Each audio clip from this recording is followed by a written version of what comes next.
અમદાવાદ શહેરના પૂર્વ અને પશ્ચિમમાંથી બે જગ્યાએથી મહાવીર જન્મ કલ્યાણ મહોત્સવ નિમિત્તે શોભાયાત્રા પ્રસ્થાન થશે।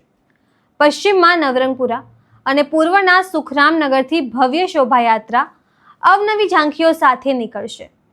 11 જેટલા દિગંબર જૈન સાધુ મહારાજ આ પ્રસંગે વિવિધ રથમાં જોડાશે। સત્ય અને અહિંસાના પરમો ધર્મના ઉપદેશ સાથે વિશ્વમાં શાંતિ સ્થાપવા અને યુદ્ધ સમાપ્ત થાય તે માટે હજારો શ્રાવકો અને શ્રાવિકાઓ વિશેષ પ્રાર્થના કરશે। નમસ્કાર, હું છું ચંદ્રિકા પુત્રી નિરાલી। ઉપદેશ એક જ છે, નારો એક જ છે, ધર્મ એક જ છે। ભારત માતા કી જય। ભારતનું નામ ભગવાન ભરતના નામથી ભારતનું નામ પડ્યું અને એના અનુયાયી છે, ભગવાન મહાવીરના અનુયાયી છે। ભગવાન મહાવીર એક જ શબ્દ કીધો છે, જીવો, પોતે જીવન બીજાને પણ જીવા દો, માત્ર કોઈ પણ હાનિ કોઈને પણ ન થાય। એ ઉદ્દેશ્યથી અમે ચાલી રહ્યા છે અને ચાલતા રહીશું। આવનાર પેઢી જ્યાં સુધી આ પંચમકાલ છે ત્યાં સુધી જેટલું પ્રચાર અમે જૈન ધર્મ માટે કરશું, અમારામાં શક્તિ હશે, અમારામાં જીવ હશે ત્યાં સુધી કરીશું। અને ઉદ્દેશ્ય એક જ છે કે ધર્મની પ્રભાવના કરવાની અને જન જન સુધી, અજૈન હોય તો એના સુધી પણ જૈનની જે મહત્ત્વ છે, જૈન ધર્મ શું છે એના સુધી પહોંચે। એના માટે અમે ભગવાન મહાવીરનો જન્મ મનાવીએ છીએ। કેટલા વાહનો જોડાશે, કેટલા લોકો જોડાશે અને ખાસ કરીને શું વ્યવસ્થા ગરમીને લઈને આ માટે કરવામાં આવશે? તમને ટૂંકમાં આની એક માહિતી આપી દઉં, બાકી તમે પધારો 30 તારીખે તમને જોવા મળશે। પણ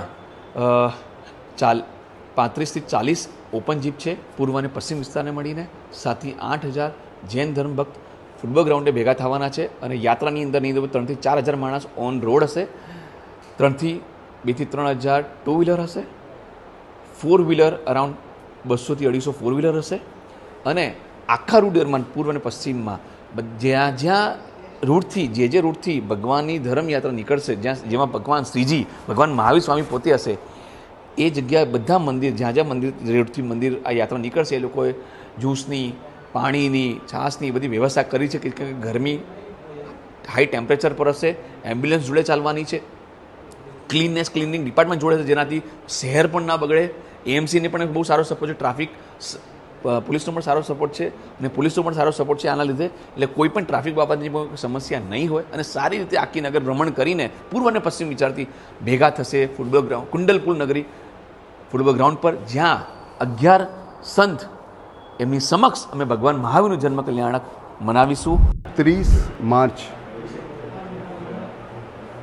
2026ના રોજ આખા અમદાવાદમાં 56 મંદિર અને 19 સમાજ બધા જ ભેગા મળીને સકલ દિગંબર સમાજ અમદાવાદ દ્વારા મહાવીર જયંતિનું આયોજન થઈ રહ્યું છે। આ મહાવીર જયંતિ ખાસ કરીને મહાવીર ભગવાનનો જન્મ, એટલે જૈનોમાં જન્મ કલ્યાણ કહેવાય, તીર્થંકર ભગવાનને જન્મ કલ્યાણક કહેવાય।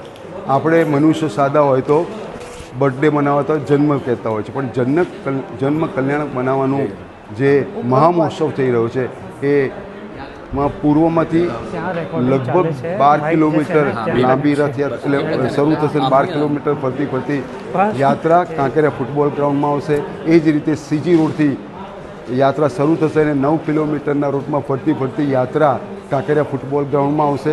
આ યાત્રામાં ખાસ કરીને વિશેષ કે જે અમારા મુનિ મહારાજો છે, 6 મુનિ મહારાજ છે, 2 માતાજી છે અને સુલભજી છે, એટલે કે 10 થી 11 પીછી છે, એ એક સ્ટેજ ઉપર હશે અને એ સ્ટેજ ઉપર એમના સાનિધ્યમાં મહાવીર ભગવાનનો જન્મ દ્વારા મહાવીર ભગવાનને પૂરા જન્મથી મોક્ષ સુધી એમને શું કામો કર્યા અને મહાવીર ભગવાને જે સંદેશો આપ્યા, જીવો અને જીને દો। અને ખાસ કરીને જે મહાવીર ભગવાન આજની વાસ્તવિક સ્થિતિમાં એમના જે સિદ્ધાંતો હતા, અહિંસાનો ખાસ કરીને શાંતિના સંદર્ભમાં જે વિશ્વની અત્યારે સ્થિતિ છે એમાં શાંતિ સ્થાપવામાં જે એમના જે સિદ્ધાંતો હતા, એ સિદ્ધાંતો આજની સ્થિતિમાં પણ, જે આજથી વર્ષો પહેલાં એમને જે કીધું, આજની સ્થિતિમાં પણ અત્યારે ખૂબ સરસ રીતે આપણે જોઈ શકીએ કે એ સિદ્ધાંતોની જરૂર છે, સિદ્ધાંતો પર ચાલવાની જરૂર છે। અને એકાંતનો સિદ્ધાંત છે એવા મહાવીર ભગવાનના જે સિદ્ધાંત છે એમાં અહિંસાને ખૂબ મહત્ત્વ આપ્યું છે. તો એવા અહિંસાના સિદ્ધાંત ઉપર આ જે દુનિયાને ચાલવાની જરૂર છે એના વિશે પણ વાત થશે. અને મહાવીર ભગવાનના જન્મમાં મહારાજ સાહેબનું પ્રવચનો થશે. અને ખાસ કરીને રાત્રે પણ જે કાર્યક્રમો થવાના છે, 7 વાગ્યાથી મહાઆરતી થવાની છે, ચંદનબાલાનું નાટક થવાનું છે, જેઠાલાલ મુખ્ય અતિથિ છે, એમના દ્વારા इनाम वितरण, हास्यनो पण एक कार्यक्रम है. 30 तारीख को इस युग के एक ऐसे परमात्मा की जन्म जयंती आ रही है, जन्म कल्याणक महोत्सव आ रहा है, जिन्होंने अपने पूरे जीवन काल में कभी भी भारत भूमि से बाहर कदम नहीं रखा है, पर उनकी वाणी और उनका आचार आज पूरे विश्व में हर व्यक्ति के लिए कल्याणकारी मार्ग बता रहा है. ऐसे परमात्मा भगवान महावीर की जन्म जयंती है.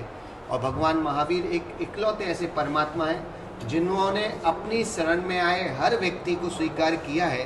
और भगवान महावीर एक वो परमात्मा है जिन्होंने प्रेम करने वाले को तो आशीष दिया है, पर जिन्होंने उनके ऊपर नफरत भी की उनको भी आशीष दिया. ऐसे परमात्मा महावीर की जन्म कल्याणक जयंती अहमदाबाद समाज और महावीर जन कल्याणक महोत्सव समिति बहुत ही आनंदपूर्वक मना रही है. अधिक से अधिक लोग उस कल्याणक महोत्सव में जुड़े, क्योंकि याद रखना परमात्मा महावीर ने कभी ये नहीं कहा कि जैनियों को ही जीने दो या जियो. उन्होंने कहा प्राणी मात्र को, मनुष्य की भी रक्षा करो, त्रियंच की भी रक्षा करो, छोटी से चींटी से लेकर हाथी तक की हर व्यक्ति की रक्षा करने का भगवान महावीर ने संदेश दिया है. ऐसे भगवान महावीर की जन्म जयंती और अहमदाबाद में बड़े आनंद पूर्वक मनाई जा रही है. ये पूरे जैन समाज के लिए गौरव का विषय ही नहीं है, सकल अहमदाबाद के लिए गौरव का विषय है. और ये अहमदाबाद का परम सौभाग्य की इतनी बड़ी जयंती और ऐसे परमात्मा जिन्होंने पूरे विश्व में अपनी वाणी से अहिंसा का प्रचार किया, जीवों की रक्षा की, करुणा मैत्री प्रेम का संदेश दिया. ऐसे भगवान महावीर की जन्म जयंती बहुत ही आनंद पूर्वक मनाई जा रही है. विश्व युद्ध चल रहा है, क्या कहोगे महावीर जयंती का ये संदेश कहाँ तक उचित होगा या अभी शांति बनाए रखने के लिए? शांति बनाने के लिए तो आप विश्वास रखो, भगवान महावीर ने एक ही संदेश दिया, अणुव्रत, कि हर व्यक्ति अपनी सीमा अपनी मर्यादाओं का पालन करे तो अणुबम्बों की आवश्यकता ही नहीं पड़ेगी. अगर हर व्यक्ति भगवान महावीर के संदेश को अणुव्रतों को स्वीकार कर ले तो विश्वास रखना हिंसा अपने आप बंद हो जाएगी. कोई भी विश्व युद्ध की आवश्यकता नहीं है, व्यक्ति को अपनी सीमाओं में आने की आवश्यकता है और वही संदेश भगवान महावीर ने दिया है. તમે આ વિશે શું વિચારો છો કમેન્ટ કરીને જણાવો. અત્યાર માટે બસ આટલું જ. સમાચારને લગતી વધુ અપડેટ્સ માટે અમારી વેબસાઇટ www.gujaratplus.in પર પણ માહિતી મેળવી શકો છો. ધન્યવાદ.